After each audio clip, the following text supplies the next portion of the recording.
Bonjour à toutes et à tous. Merci d'avoir rejoint le cycle de conférences organisé par la mission Coteaux, Maisons et Caves de Champagne inscrite au patrimoine mondial. Ce cycle de vidéos, ouvert à tous, permet de se familiariser avec ce que l'UNESCO appelle la valeur universelle exceptionnelle. La VUE, l'acronyme, c'est la pierre angulaire d'une inscription sur une liste du patrimoine mondial. Il s'agit de démontrer la singularité, l'unicité d'un bien. Je vous propose de découvrir le catalogue des vidéos d'ores et déjà disponibles. Vous pourrez ainsi noter les numéros des conférences qui entrent dans vos centres d'intérêt. Histoire, environnement, art, inscription au patrimoine mondial, le patrimoine mondial en général, etc. J'ouvre une parenthèse pour vous faire part du calendrier des deux conférences à venir. Nous débuterons 2026 en recevant la conservatrice et directrice du musée du vin de Champagne à Épernay. Laure Ménétrier a conçu la magnifique exposition sur le patrimoine immatériel intitulée Et soudain le Champagne, à l'occasion du 10e anniversaire et aussi à l'occasion du 100e anniversaire de l'avenue de Champagne à Épernay. Je vous invite à aller visiter cette exposition dès maintenant et vous en découvrirez les coulisses dans la conférence numéro 31 grâce à Laure Ménétrier. En février, nous reprendrons la route vers le Grand Reims et vous redécouvrirez combien ce territoire est honoré par l'UNESCO grâce à Catherine Coutan, conseillère municipale déléguée au patrimoine matériel et immatériel de la ville de Reims et du Grand Reims. Parmi les conférences déjà données, l'une évoque la lente et progressive maîtrise de l'effervescence par les Champenois au XVIIIe siècle. Il s'agit de la conférence numéro 14, mais qui donc a inventé le champagne, qui nous a été donnée par Jean-Luc Barbier. À cette époque, la deuxième fermentation en bouteille est observée, mais on avance par tâtonnement. Les bouteilles explosent régulièrement en cave, à la fois parce que chaque année est différente et que la pression en bouteille est non mesurée, mais aussi parce que les flacons, soufflés à la bouche, sont totalement irréguliers, qu'ils sont bouchés à la ficelle avec des bouchons tout aussi irréguliers, autant que les cols de bouteille. Tout ceci est une approche pragmatique, faite d'essais et d'erreurs. L'abondante correspondance de Madame Clicquot avec ses verriers atteste de ces difficultés. Elle cherche à comprendre et à guider les verriers. Enfin, plus de 115 ans après le sacre de Louis XV à Reims, où il est avéré que pour la première fois du champagne est servi, enfin, en 1937, un pharmacien de Chalon-sur-Marne, comme l'on disait alors, Monsieur Jean-Baptiste François, met au point une méthode fiable pour mesurer précisément la quantité de sucre à ajouter au vin pour obtenir une effervescence optimale. Le taux de casse des bouteilles chute alors drastiquement. Mais le processus reste très mystérieux. C'est seulement en 1860 que le grand Louis Pasteur met en évidence les levures qui transforment le sucre en alcool et en gaz carbonique. Le microscope, depuis lors, ouvre de nouveaux horizons.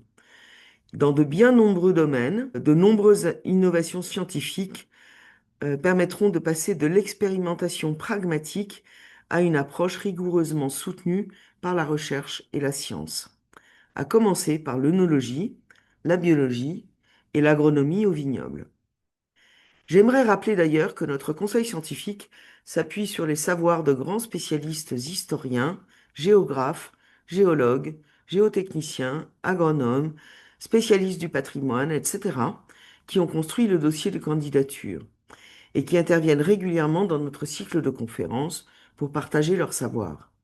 Ce qui est bien naturel, puisque l'UNESCO, qui nous a admis au sein de la prestigieuse liste du patrimoine mondial, est l'acronyme d'Organisation des Nations Unies pour l'éducation, la science et la culture.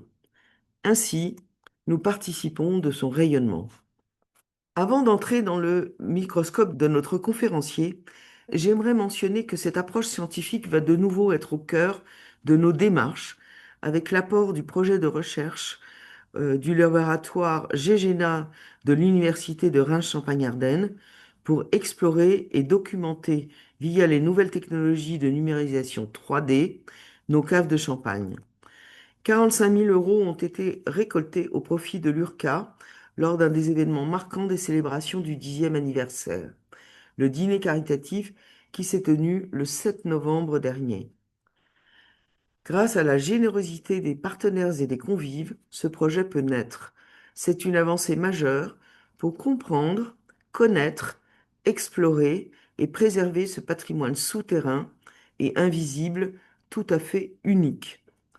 Nous convierons son directeur, Gilles Fronteau, membre du conseil scientifique, dans notre cycle de conférences 2026 pour qu'il nous présente l'objet de ses recherches. C'est aussi en partenariat avec une autre entité de l'URCA, l'Institut Georges Chapaz, que nous donnons cette conférence aujourd'hui. Il est donc temps de vous présenter notre chercheur, conférencier, lui aussi de l'Université Reims-Champagne-Ardenne, mais lui n'est pas géologue, il est docteur en physique. Gérard Léger-Belair est professeur à l'Université de Reims-Champagne-Ardenne, où il dirige une équipe de recherche dédiée à l'étude des bulles et des gaz dissous. Lauréat de plusieurs prix pour ses travaux novateurs autour du champagne et des vins effervescents, il est l'auteur d'environ 200 articles scientifiques et d'une dizaine d'ouvrages universitaires ou à destination du grand public. En prolongement de cette conférence, je vous invite à le suivre sur les réseaux sociaux où il fait part de ses nouvelles publications.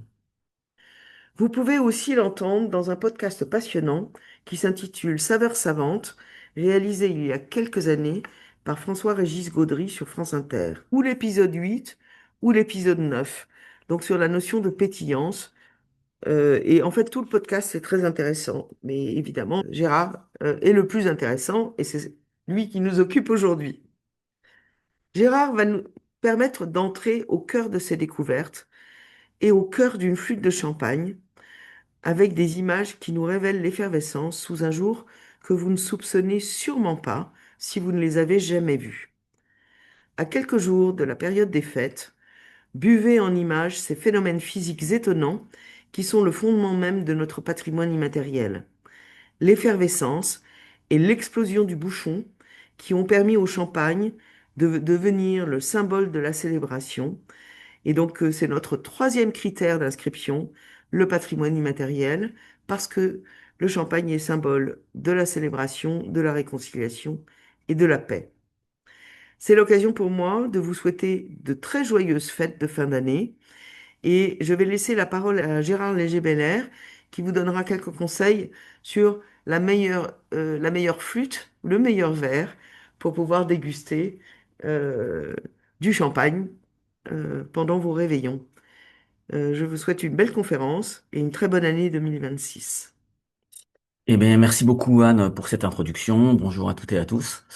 Donc effectivement, pendant les quelques dizaines de minutes qu'on a devant nous, je vais essayer de vous montrer ce qui est invisible à l'œil nu.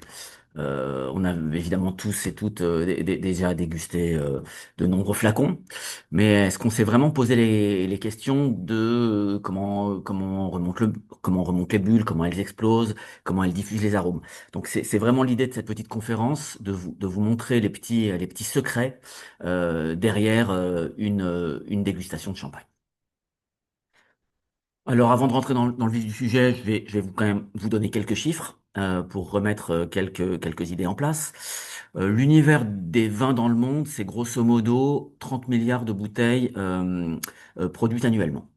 Alors, sur ces 30 milliards de bouteilles de vin produites dans le monde, il y en a à peu près maintenant 3 milliards qui sont des bouteilles de vin effervescents, donc grosso modo 10%. Et sur ces 3 milliards de bouteilles de vin effervescent, il y en a grosso modo 300 millions qui sont produites en Champagne. Donc si on regarde bien ces chiffres, c'est assez facile de retenir les ordres de grandeur. 300 millions de bouteilles par rapport aux 30 milliards de bouteilles de vin produites, ça vous signifie que grosso modo l'univers du Champagne, c'est environ 1% du volume de vin qui est produit dans le monde. Alors, tout commence évidemment à la vendange, hein, comme pour l'élaboration de n'importe quel vin dans le monde. Ça commence au vignoble à la vendange, donc sur l'AOC Champagne, qui fait grosso modo 34 000 hectares. On cultive essentiellement trois cépages, un cépage blanc qui est le chardonnay et deux cépages noirs qui sont le pinot noir et le meunier. Euh, on cueille les raisins manuellement, bien sûr, on les presse, on obtient un jus très sucré qu'on appelle un mou, auquel on va faire subir une première fermentation alcoolique. Alors, qu'est-ce que c'est que la fermentation alcoolique? Ça n'est pas autre chose que la transformation du sucre qui est contenu dans le jus de raisin en éthanol. Alors, l'éthanol, c'est l'alcool, et en dioxyde de carbone. Alors, dès cette première fermentation alcoolique, on voit apparaître une molécule qui va être la molécule clé des bulles, qui est le dioxyde de carbone. Alors, ça n'est pas ce dioxyde de carbone issu de la première fermentation qui va être responsable de la formation des bulles, tout simplement parce que cette première fermentation alcoolique, elle se fait en cuve ouverte. Ça veut dire que le dioxyde de carbone qui est produit en très grande quantité va en quasi-totalité retourner dans l'atmosphère. Les cuves sont ouvertes, les bulles remontent, elles explosent à la surface et elles évacuent le dioxyde de carbone. Donc ça n'est pas à ce moment-là qu'on va être capable de le retenir à l'état dissous dans le vin. Alors, à la fin de cette première fermentation alcoolique, on a ce qu'on appelle un vin de base tranquille, alors par opposition à effervescent, ça veut dire que tout simplement on a un vin qui titre grosso modo 11% d'éthanol en volume. Alors l'étape clé dans l'élaboration du champagne vient juste après, c'est ce qu'on appelle la prise de mousse. Alors le vin de base qu'on aura obtenu à la fin de la première fermentation, on va l'assembler, on va le mettre dans des flacons qui vont devoir être épais, on va tout de suite comprendre pourquoi.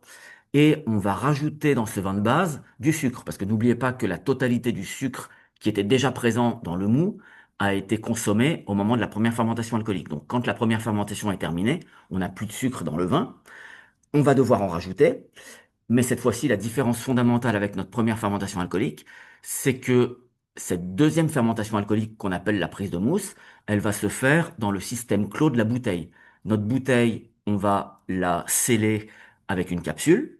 Donc, elle contient du vin, des levures et du sucre. On est en cave, il fait une douzaine de degrés et on repart pour une deuxième fermentation alcoolique dans ce système qui est clos. Et c'est ça qui est fondamental, c'est que cette fois-ci, le dioxyde de carbone qui va être produit par la fermentation alcoolique dans ce système clos va se retrouver piégé dans la bouteille. Et c'est là le secret, j'ai envie de dire, de l'effervescence à venir. Ce dioxyde de carbone va inévitablement, puisqu'il est piégé, contribuer à faire monter la pression dans la bouteille. Alors, je vous ai mis ici un graphique qui vous donne l'évolution de la pression en bouteille en fonction de la température du flacon. Alors, dans la majorité des cas, ces prises de mousse, elles se font évidemment en cave, à température de cave, 12-13 degrés. Bah, vous regardez sur le graphique, 12-13 degrés, ça vous amène à une pression dans les flacons qui est autour de 6 bars. 6 bars, c'est beaucoup, c'est 6 fois la pression atmosphérique. Une bouteille de vin tranquille, normale, ne pourrait pas supporter cette pression, ce qui vous explique pourquoi, inévitablement, on a besoin de verres très épais pour pouvoir supporter ces 6 bars de pression. Or, la physique vous dit autre chose. Elle vous dit que sous 6 bars de pression de dioxyde de carbone, eh ben, le vin va être capable de dissoudre une très grande quantité de CO2. Alors, je ne rentre pas dans les détails des équations qui existent, on connaît très très bien le système. Sous 6 bars de pression de CO2, bah, il se trouve que le vin va être capable de dissoudre environ 12 grammes de CO2 par litre de vin. Alors là, je vous ai mis les chiffres pour une bouteille standard de 75 centilitres. 12 grammes par litre, ça veut dire que dans une bouteille standard de 75 centilitres, vous avez grosso modo réussi à dissoudre 9 grammes de CO2 dissous. C'est beaucoup, hein. Quand je vous parle en masse comme ça, c'est pas très parlant. Mais si vous convertissez ces 9 grammes de CO2 en un volume de gaz carbonique, eh ben vous vous rendez compte que ces 9 grammes sont équivalents à environ 5 litres de gaz carbonique. Ça veut dire que dans chaque bouteille de champagne de 75 centilitres, on a réussi à piéger à l'état dissous environ 5 litres de dioxyde de carbone. Et ce sont ces 5 litres de dioxyde de carbone qui sont le réservoir de l'effervescence à venir.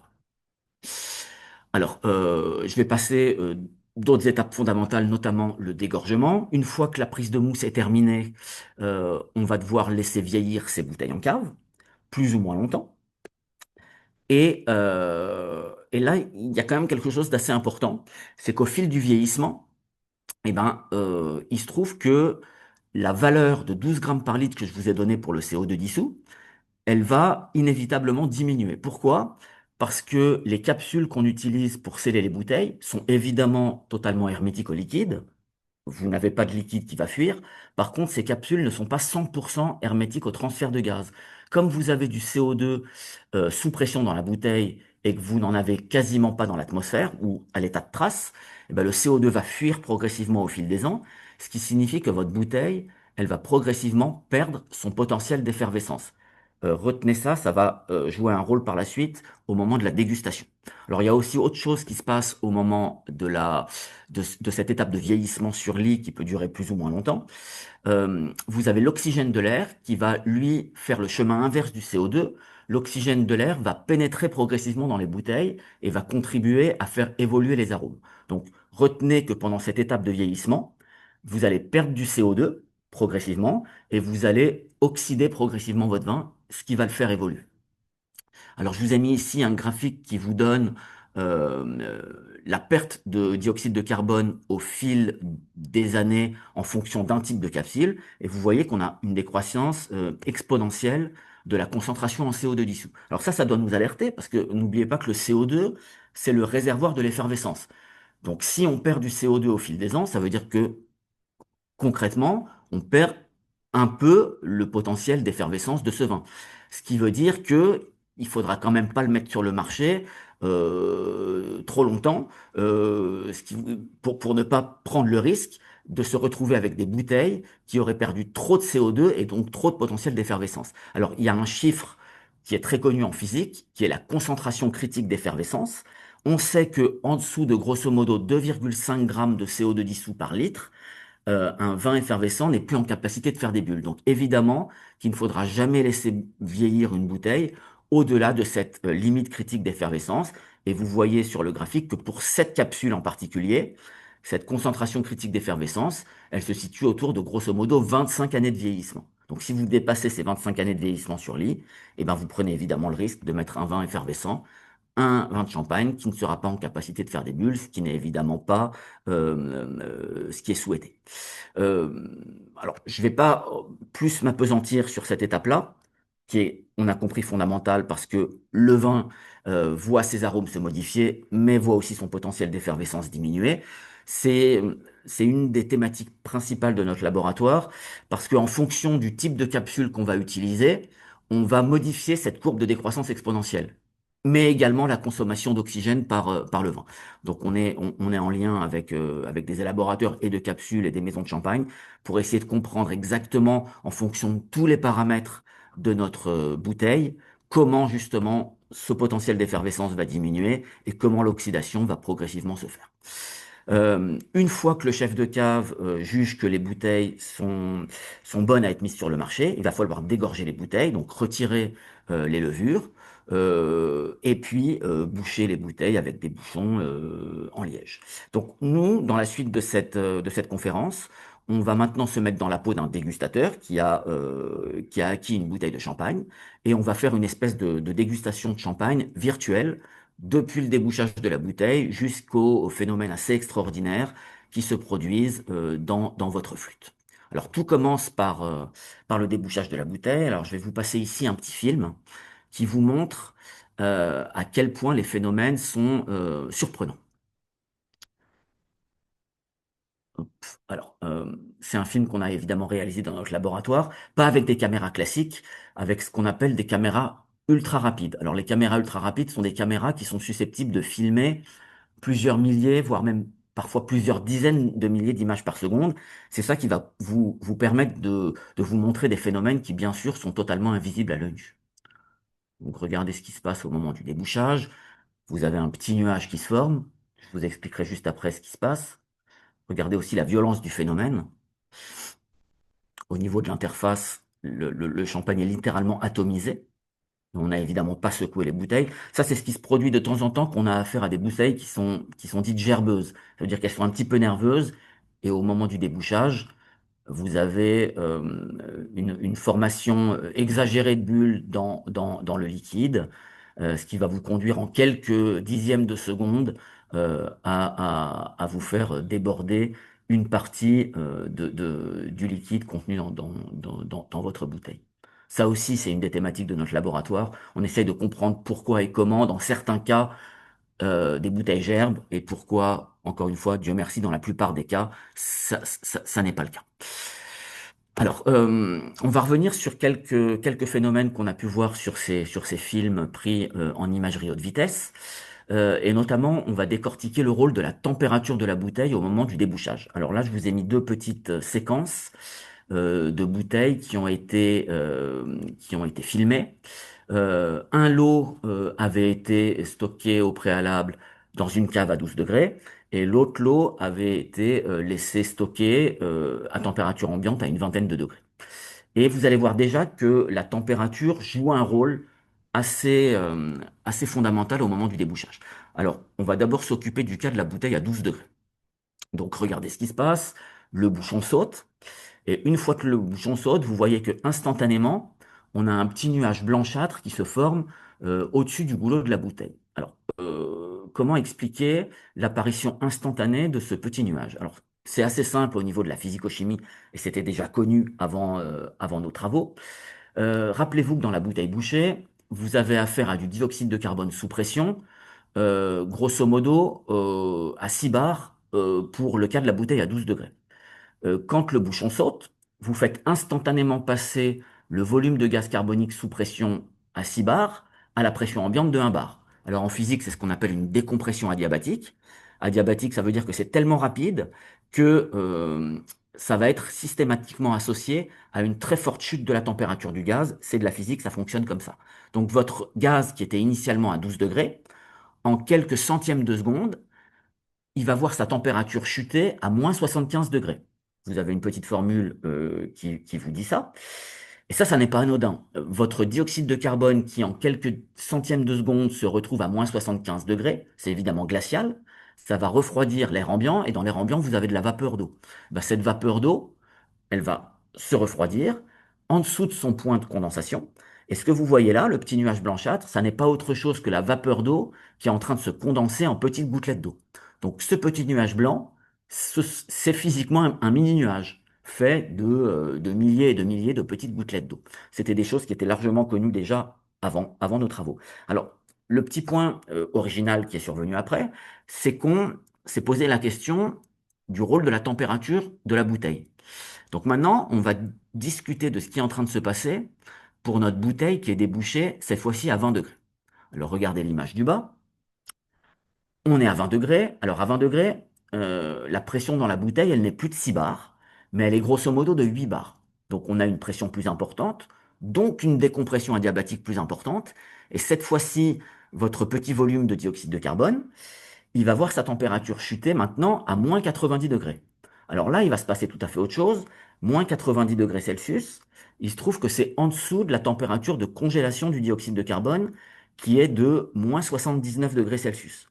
Et bien là, concrètement, on est descendu tellement bas en température que cette fois-ci, ça n'est pas une histoire d'eau, mais c'est une histoire de dioxyde de carbone. C'est le dioxyde de carbone gazeux qui est en train de se transformer en petits cristaux de neige carbonique. Et ce sont ces petits cristaux de neige carbonique qui apparaissent sous la forme d'un petit nuage bleuté. Donc le petit nuage blanc, c'était de la vapeur d'eau qui se condense en petites gouttelettes d'eau. Le petit nuage bleu, c'est votre dioxyde de carbone qui est en train de se transformer en petits cristaux de neige carbonique. Et ça, c'était des choses qui n'avaient jamais été observées avant qu'on prenne le temps de faire ces petits films. Alors, quand on s'est intéressé à ces phénomènes il y a quelques années, euh, il y a quelque chose qui nous a fait cogiter un certain temps, plusieurs mois.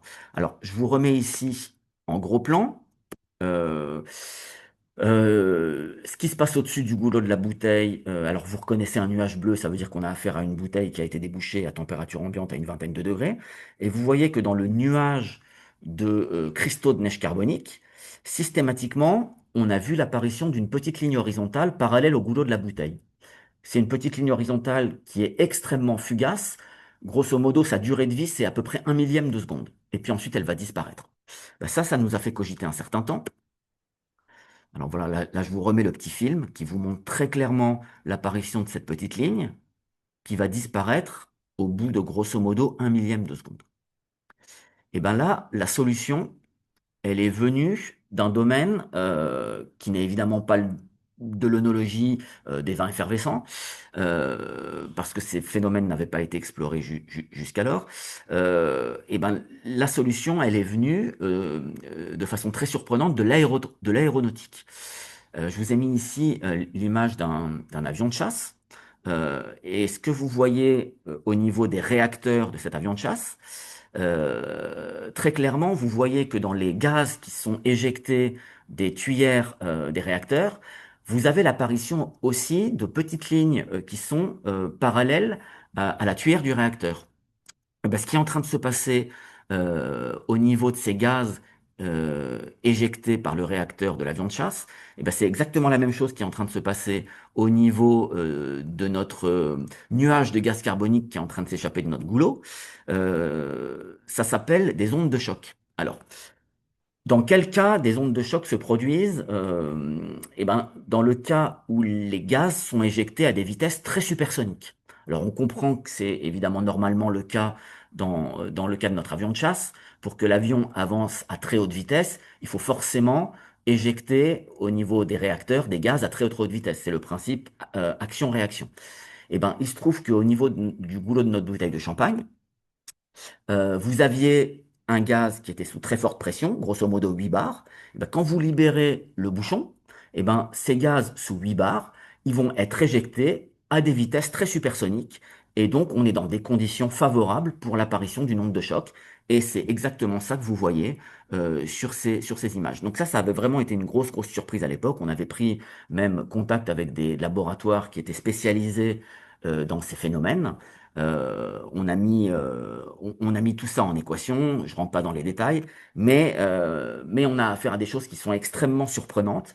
Gardez en tête que dans le cas de notre bouteille à 20 degrés, les gaz sont éjectés à des vitesses qui sont grosso modo deux fois la vitesse du son.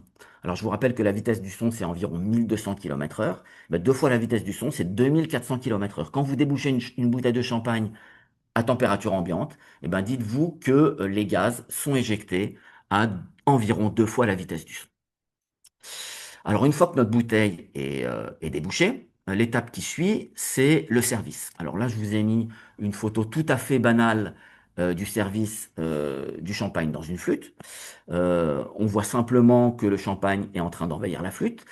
Mais ce dont on ne se rend pas compte, parce que c'est totalement invisible à l'œil nu, il se trouve que ce champagne qui est en train d'envahir la flûte, rappelez-vous, contient de grandes quantités de CO2 dissous. Et ben, quand vous mettez un liquide qui contient du CO2 dissous en mouvement, eh ben, il va dégazer de façon massive. Alors, ça ne se voit pas sur cette image tout à fait banale, tout simplement parce que les molécules de dioxyde de carbone sont invisibles à l'œil nu. Par contre, si je vous filme la scène avec une caméra infrarouge, les molécules de CO2 deviennent visibles parce que les molécules de CO2 absorbent certaines longueurs d'onde de l'infrarouge. Donc, c'est ce que vous voyez ici. Vous voyez le service du champagne dans une flûte filmée avec une caméra infrarouge et tous les volutes très colorés qui sont en train de s'échapper du verre, eh ben, c'est le dioxyde de carbone qui est en train de s'échapper de façon massive de votre champagne. Alors ça, c'est pas forcément une très bonne nouvelle parce que tout le CO2 que vous perdez à cette étape-là, c'est évidemment du CO2 qui ne sera plus dissous dans le vin et disponible pour faire des bulles au moment de la dégustation.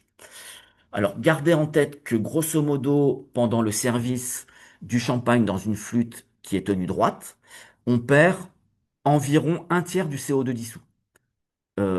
Il a fallu plusieurs mois pour le dissoudre au moment de la prise de mousse, et vous, sans vous en rendre compte, en une dizaine de secondes, vous allez en perdre grosso modo un tiers. Alors, il y a une façon assez simple de limiter les dégâts. Si vous voulez perdre un petit peu moins de CO2 au moment du service, il suffit simplement d'incliner votre verre. Vous allez faire en sorte que le service va être plus doux, le champagne va envahir la flûte de façon plus douce, et du coup on va perdre un petit peu moins de CO2 dissous, on va réduire les pertes au moment du service à grosso modo 15-20% de CO2 perdu, ce qui va vous permettre de conserver un peu plus efficacement le CO2 pour faire des bulles au moment de la dégustation. Alors maintenant que notre flûte est servie, on va vraiment s'intéresser de très très près aux bulles et on va regarder de très près, grâce à nos outils de laboratoire, les trois phases de la vie d'une bulle qui sont les suivantes. Alors, la première phase de la vie de la bulle, c'est ce qu'on appelle la nucléation. La nucléation, c'est le terme scientifique pour parler de la naissance des bulles. Ensuite, on va s'intéresser à ce qui se passe lorsque les bulles remontent dans le verre. Ça, c'est une phase fondamentale parce que c'est pendant la phase d'ascension des bulles dans le verre qu'elles vont pouvoir se charger en arômes.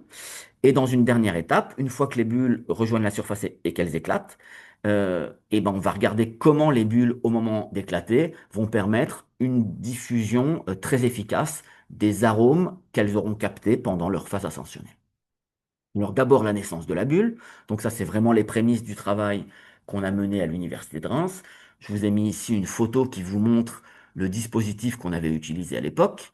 Donc vous voyez sur le principe c'est tout simple, c'est de l'observation. Donc on a disposé une flûte de champagne sur un support et puis on a été regarder avec une caméra rapide munie d'un objectif de microscope la façon dont les bulles naissent sur les parois de la flûte.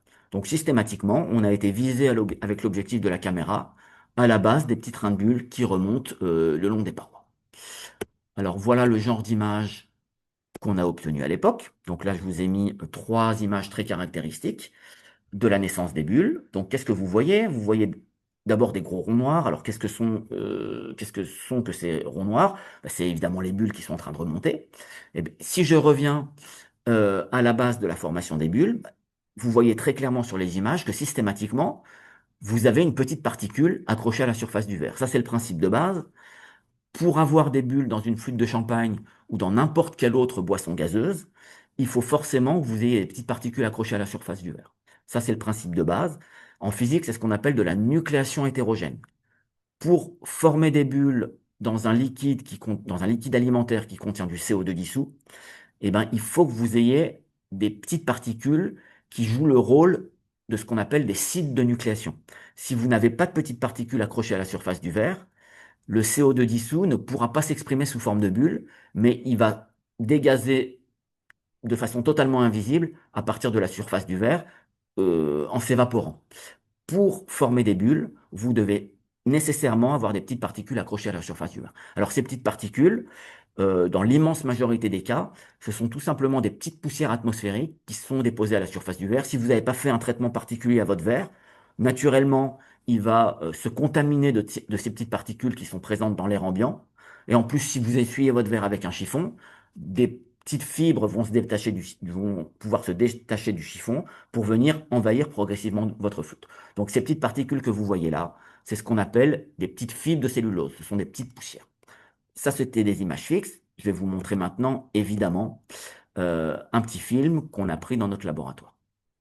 Donc là, vous avez en vidéo une petite poussière et vous voyez comment cette petite poussière est capable de générer des bulles de façon parfaitement répétitive. Alors, je vous ai mis aussi l'échelle sur l'image. La barre blanche fait 50 micromètres. 50 micromètres, c'est un vingtième de millimètre. Donc vous voyez que cette particule, il a fallu la grossir pour qu'on la voie, parce que dans la vraie vie, elle est évidemment trop petite pour être visible à l'œil nu. Alors, essayez de regarder maintenant le film et vous allez comprendre comment ça fonctionne. Cette petite particule, elle a une particularité, c'est qu'elle est creuse. Et c'est parce qu'elle est creuse que ça fonctionne parfaitement bien. Au moment où vous avez servi le champagne dans le verre, il se trouve que le creux de la particule est beaucoup trop étroit, une dizaine de micromètres, pour permettre au champagne de l'envahir totalement. Ça veut dire quoi? Ça veut dire que cette petite particule, elle va être capable de piéger une petite poche d'air au moment du service. Et c'est cette petite poche d'air qui va aspirer le dioxyde de carbone dissous au voisinage, qui va se mettre à pénétrer dans la particule. C'est pour ça que la particule se met à grossir. Et une fois que cette poche de gaz va atteindre le bout de la particule, la poche de gaz va se casser en deux. Il y a un bout qui va servir à faire une bulle qui va remonter. Mais le petit miracle, c'est que vous avez toujours une petite poche de gaz qui reste piégée et qui va continuer à pomper le dioxyde de carbone pour faire en sorte que le phénomène soit totalement cyclique. Et si vous ne buvez pas votre champagne, ça va être capable de générer des bulles pendant plusieurs dizaines de minutes, tant les quantités de CO2 à évacuer sont importantes. Donc voilà le petit secret de l'effervescence, c'est la présence sur les parois du verre de petites particules qui vont être capables de recracher le dioxyde de carbone sous forme de bulles pendant plusieurs dizaines de minutes si vous ne buvez pas trop rapidement votre champagne.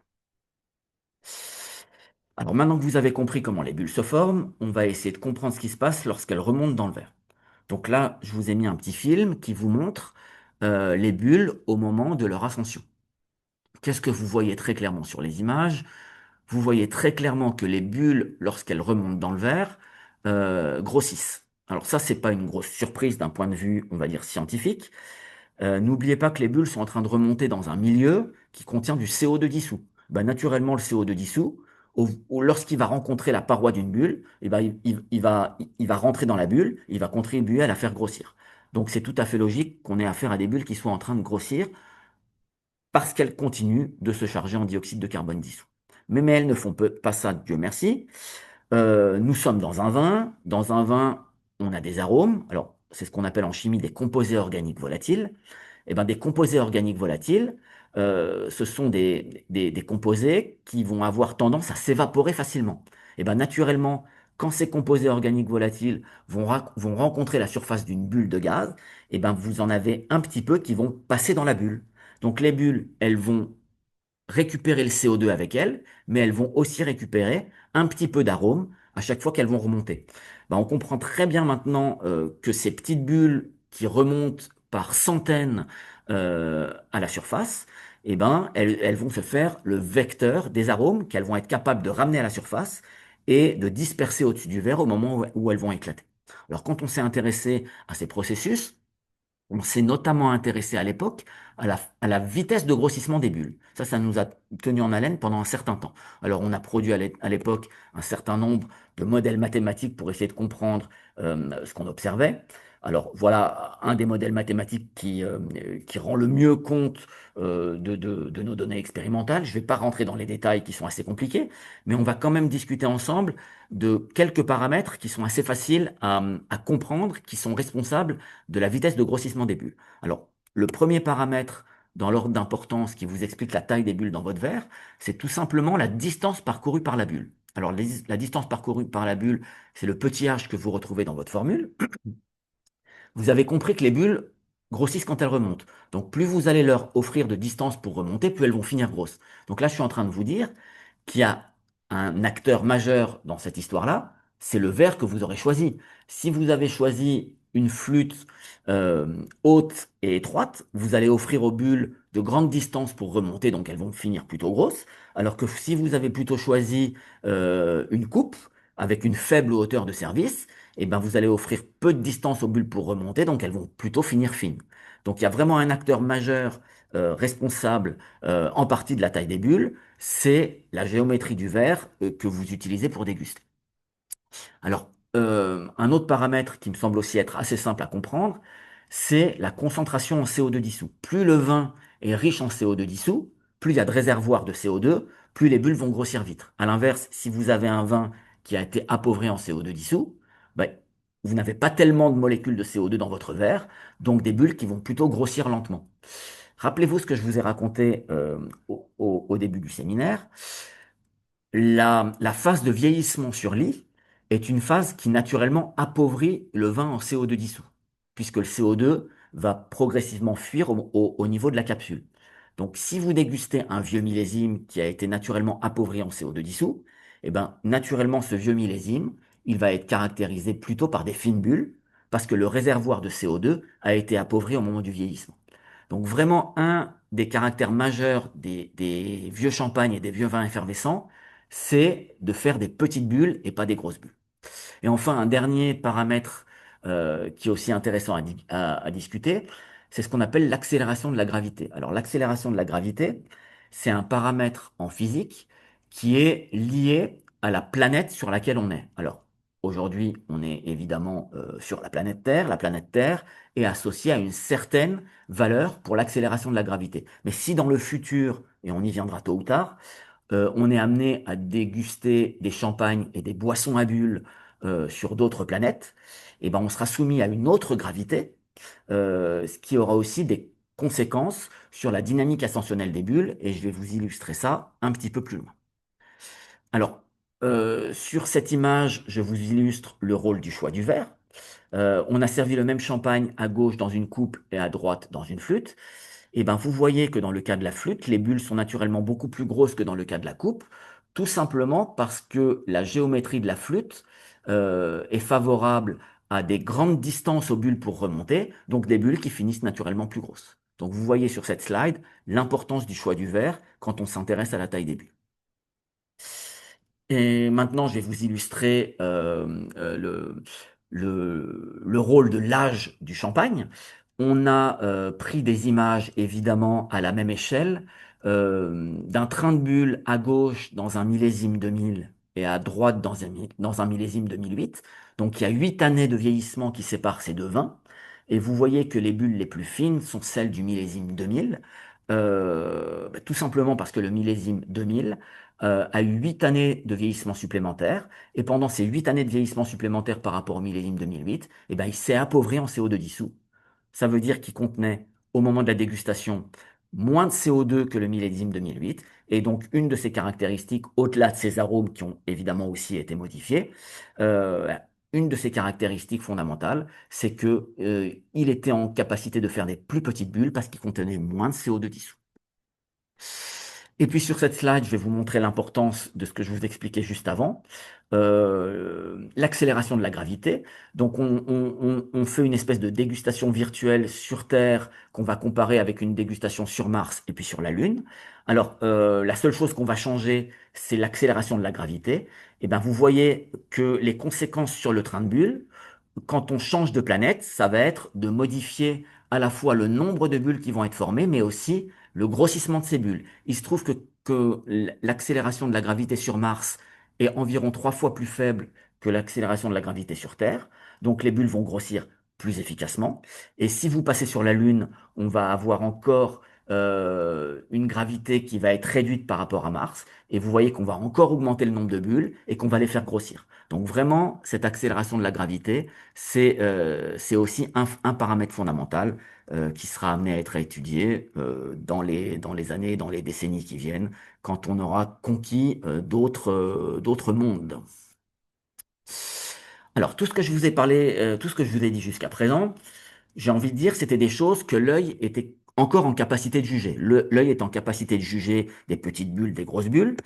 Mais ce que l'œil ne voit pas lors d'une dégustation de champagne, c'est que quand les bulles remontent, eh ben, elles sont capables de mettre le vin en mouvement. Là, je vous ai mis sur le schéma de droite, vous avez une bulle qui est en train de remonter. Et ce que l'œil ne voit pas, c'est qu'à l'arrière de la bulle, vous avez une petite dépression et que cette petite dépression, elle est capable d'aspirer avec elle un petit peu de liquide.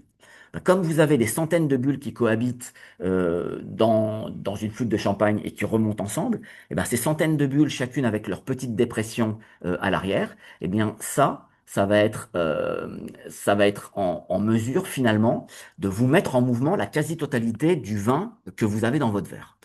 Alors, quand on a voulu s'intéresser à ce qu'on avait appelé à l'époque le travail invisible des bulles, il a fallu qu'on développe une méthode de visualisation de choses qui sont évidemment totalement invisibles à l'œil nu. Alors en physique, on a une méthode qui est très connue qui s'appelle la tomographie laser. Je ne rentre pas dans les détails, mais en gros, on va utiliser un éclairage laser qui va vous mettre en évidence les mouvements du fluide qui sont totalement invisibles à l'œil nu.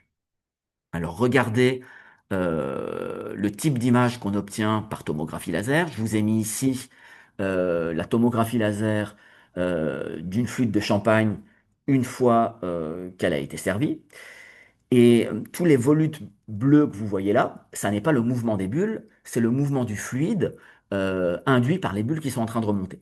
Donc ce que vous voyez très clairement sur cette image, c'est que une dégustation de champagne ou de vin effervescent au sens large, eh bien c'est la dégustation d'un vin qui est naturellement en mouvement. Et ça va tout changer.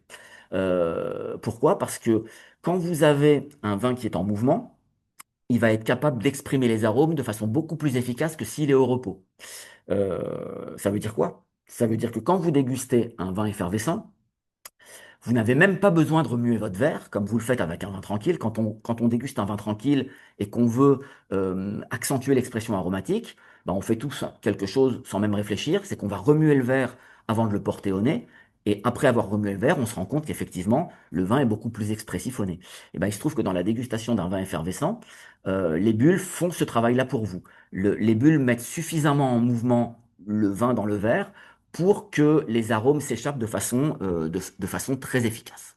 Alors, quand on s'est intéressé à ces processus il y a quelques années, on s'est clairement intéressé à la géométrie du verre et aux conséquences du choix de la géométrie du verre sur la vitesse de ces mouvements de convection et donc sur la cinétique d'échappement des arômes.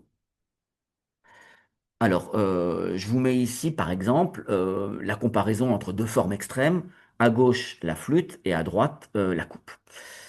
Eh ben, qu'est-ce que vous voyez de façon évidente entre ces deux verres? Vous voyez que dans le cas de la flûte, à gauche, les bulles sont capables de mettre en mouvement la totalité du champagne qui est présent dans le verre. Ça veut dire quoi? Ça veut dire que si le vin tourbillonne dans toute sa masse, eh ben, l'échappement des arômes au niveau de la surface va être assez important. Regardez maintenant ce qui se passe dans le cas de la coupe. Bah, vous voyez que dans le cas de la coupe, les bulles remontent essentiellement au centre et les zones périphériques, qui sont trop éloignées des bulles qui remontent au centre, et ben finalement, elles ne sont plus sous l'influence des bulles qui remontent et ce sont des zones qui sont quasiment au repos. On a appelé ça des zones mortes à l'époque.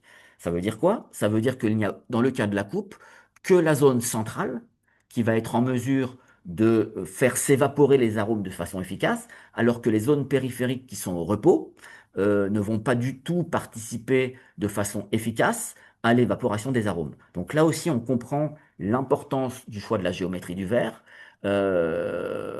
Chaque fois que vous modifiez la géométrie de votre verre, vous allez modifier la façon dont le liquide bouge à l'intérieur. Et donc, inévitablement, une des conséquences invisibles en dégustation, ça va être de modifier la cinétique d'échappement des arômes au niveau de la surface. Tout ça, évidemment, sans que vous vous en rendiez compte du tout, puisque c'est complètement invisible, mais votre ressenti in fine va être conditionné par tous les phénomènes dont on est en train de discuter là.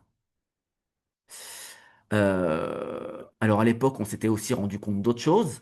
On avait bien compris que le champagne bougeait dans la masse, mais un jour, on s'est dit finalement, bah, qu'est-ce qui se passe au niveau de la surface? Donc on a retourné tout notre dispositif laser et regardez le type d'image qu'on obtient. Donc là, on a une image à deux dimensions de la surface du vin. Vous voyez ici le disque de champagne à la surface. Et bien, vous vous rendez compte que dans ce disque de champagne à deux dimensions, vous avez aussi un réseau tourbillonnaire qui se met naturellement en place de lui-même, qui s'auto-entretient. Les bulles remontent au centre et le système s'auto-organise en tourbillons à la surface du verre. Et le nombre de tourbillons et la vitesse de ces tourbillons va elle aussi être conditionné par la géométrie de votre verre. Donc, tout joue dans cette histoire-là. Chaque fois que vous changez de verre, vous allez changer le nombre de tourbillons, la vitesse de ces tourbillons, et donc les conséquences de tout ça, ça va être des modifications de la cinétique d'échappement des arômes au-dessus de la surface de votre verre. Eh bien, on se retrouve maintenant, je crois qu'on a bien compris ce qui se passe dans le verre et à sa surface. Et on va regarder maintenant ce qui se passe dans les quelques minutes qui me restent.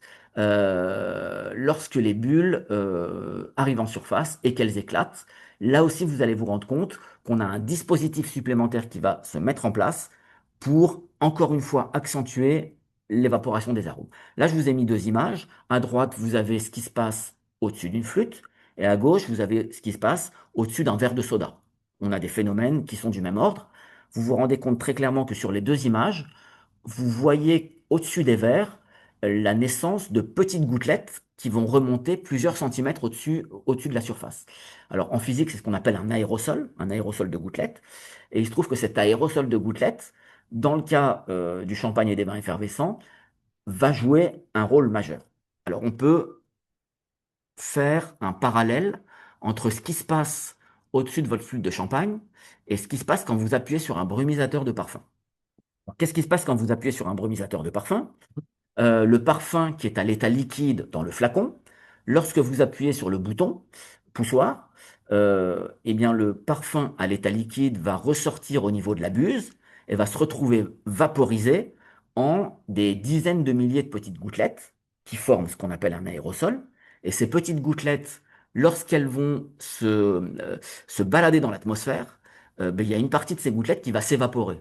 Et c'est la raison pour laquelle, quand vous appuyez sur un brumisateur de parfum, instantanément, vous avez les effluves qui vous parviennent au nez. Ben, pour que les effluves vous parviennent au nez, il faut nécessairement que le parfum passe de l'état liquide à l'état gazeux. Donc on comprend comment ça fonctionne avec l'aérosol. Et ben, il se trouve qu'au-dessus de la surface de votre flûte de champagne, ça fonctionne exactement de la même façon. Les bulles, elles éclatent, elles vous projettent des petites gouttelettes sous forme d'un aérosol au-dessus de votre verre. Pendant leur trajectoire, ces petites gouttelettes de vin vont en partie s'évaporer et donc vont transformer les arômes de l'état liquide à l'état gazeux, ce qui va être un boost additionnel d'arômes au moment de la dégustation. Donc évidemment que ce qui nous a intéressé au plus haut point quand on s'est intéressé à ça, c'est de regarder ce qui se passe, bien sûr, à l'échelle de la bulle. Alors, c'est ce que je vais vous montrer. Donc une bulle avant d'éclater, ben, ça ressemble à ça. C'est une sphère quasiment parfaite qui est séparée de l'atmosphère par un très mince film de vin. Alors avant d'éclater, c'est ce qu'on appelle la phase de drainage. Le film de vin va petit à petit s'amincir. Et à un moment donné, il va devenir tellement mince. Alors ça se situe quand il a des épaisseurs autour de quelques micromètres. Donc un micromètre, c'est un millionième de mètre. Donc on est vraiment sur des épaisseurs infinitésimales. À un moment donné, ce film va disparaître, il va éclater, et un processus assez extraordinaire va se mettre en place. Alors, regardez le schéma de principe. On a notre bulle qui va éclater, donc le film à la surface va disparaître. Une fois que ce film disparaît, on est sur l'image numéro 2. Et ben, il se trouve que là, on est dans une situation très étrange, où une fois que le film qui séparait la bulle de l'atmosphère disparaît, et ben, on se retrouve finalement avec un petit trou à la surface du liquide. Ben, ce petit trou à la surface du liquide, il est évidemment pas amené à durer très longtemps. On n'a pas besoin d'être physicien pour comprendre qu'une surface liquide veut toujours revenir à l'horizontale. Eh ben, ça va se produire de la façon suivante. Cette petite cavité, elle va se refermer en provoquant une espèce de choc de fluide très violent au bas de la cavité qui va vous permettre l'éjection d'un petit filet de liquide. Alors, c'est ce que vous voyez sur la slide numéro 3, sur l'image numéro 3. Ce petit filet de champagne, il est petit, hein, il fait 1 à 2 mm de haut, mais il est tellement rapide, plusieurs mètres par seconde, qu'il va être capable de vous projeter des petites gouttelettes de champagne plusieurs centimètres au-dessus de la surface et surtout à très haute vitesse. Et c'est parce que ces gouttelettes sont projetées à très haute vitesse qu'elles vont être capables de s'évaporer en grande partie et d'accélérer l'évaporation des arbres. Donc ça, c'était des schémas de principe. Évidemment qu'on s'est obsédé à l'époque à prendre des images du phénomène, des vraies images.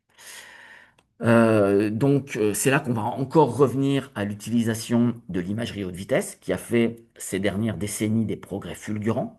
Là, je vais vous montrer sur l'image de gauche le premier film satisfaisant qu'on avait pris, et c'était en 2005. En 2005, on avait utilisé à l'époque une caméra qui filmait 3000 images par seconde. Donc, le film que je vous montre ici, c'est l'éclatement d'une bulle de champagne à la surface du verre, pris à 3000 images par seconde. Et je vous fais tourner le film en boucle. Ben, vous voyez exactement ce que je vous ai raconté tout à l'heure.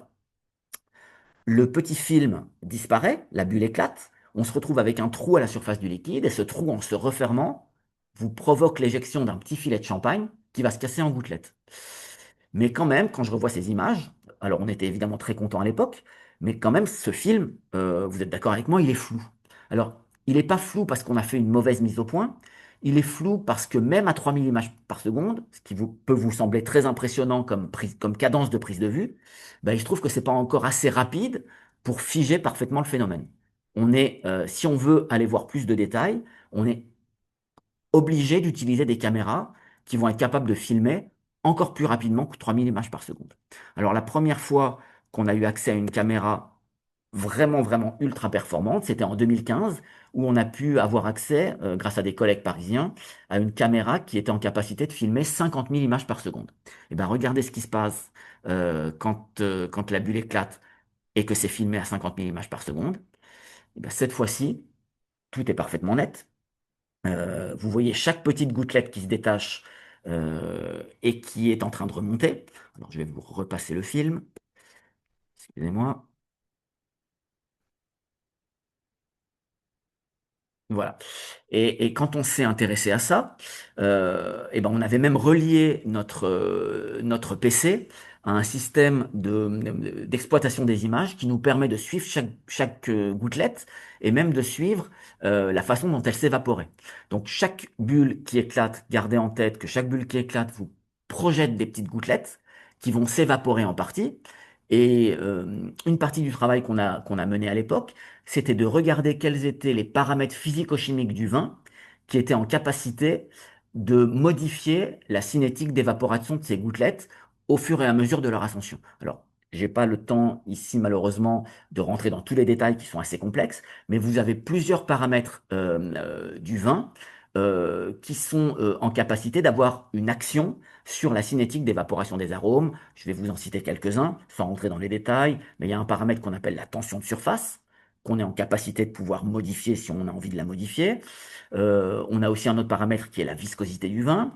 Même en jouant sur la température de dégustation, on va jouer sur la cinétique des gouttelettes et leur évaporation. Donc voilà, à partir du moment où on a compris que ces petites bulles qui éclatent et qui vous projettent des gouttelettes jouent dans la cinétique d'évaporation des arômes, on peut, au niveau de notre laboratoire, regarder comment tous ces paramètres jouent entre eux et se combinent pour faire en sorte que l'évaporation des arômes soit optimale. Donc ça, c'est une thématique sur laquelle on est toujours en train de travailler. Alors non seulement dans l'univers du champagne et des vins effervescents, mais aussi dans l'univers plus vaste des boissons gazeuses. Vous avez aussi des bulles qui éclatent dans certaines bières, dans des sodas, dans des boissons aromatisées qui contiennent des bulles. Voilà, tout ça, ce sont des objets d'étude de notre laboratoire qu'on est en train de poursuivre actuellement. Alors, j'espère que cette conférence vous a permis de comprendre à quel point euh, on a affaire à une science qui est subtile, qui est complexe, mais qui est aussi extrêmement belle. Moi, je tenais aussi à partager avec vous ces images qui sont assez extraordinaires, qui sont malheureusement invisibles lorsqu'on déguste une flûte de champagne, mais le fait même de savoir qu'elles existent et que ça fonctionne de cette façon-là, ajoute, à mon sens, de la magie à ce moment.